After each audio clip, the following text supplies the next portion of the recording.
Hi guys! So ngayon, kakapanood ko ng aking FYP, TikTok, yan ang halos lumalabas.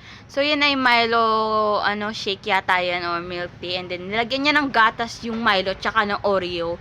So sabi daw maglalasa daw yung milkshake, ganun, or milk tea. So tatry natin ngayon. Tara!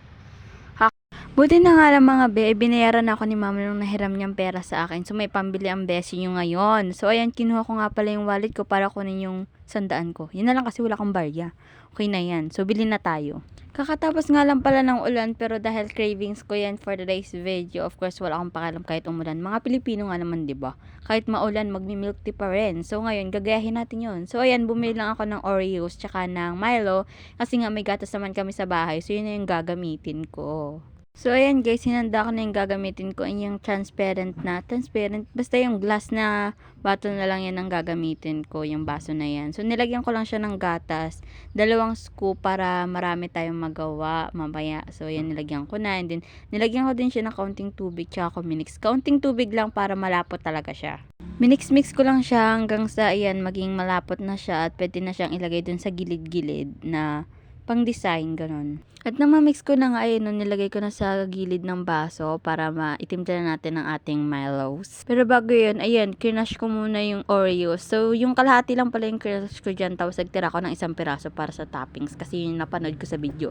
Kung ano man yung pirang pupukpok ko guys dyan sa Oreo na yan, wag nyong gagayahin yan. Gumamit na lang kayo ng gunting o kaya ng paso. Yan lang kasi yung ginamit ko kasi wala akong gunting guys. Na mapukpok ko nga ay ayan na nagbutas ako na kaunti dun sa Oreos na lalagyan para hindi matapon lahat. And then nag-sprinkle ako dyan sa gilid-gilid. O, diba?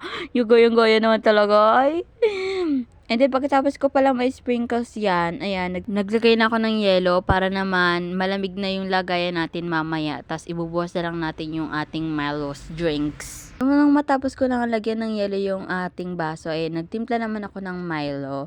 Kaunti lang yung nilagay kong tubig para ma-mix siya lahat. So, maligamgam na tubig yung nilagay ko para naman mag-dissolve yung ating Milo. And then, naglagay na rin ako ng kaunting tubig na malamig para naman diretso inom na talaga mamaya. Hindi na kailangan hintayin pang lumamig. Nang ma-mix ko na nga, ayan, nilagay ko na dyan sa lagayan. So, nakita nyo naman guys, maganda yung design nyo, o, diba?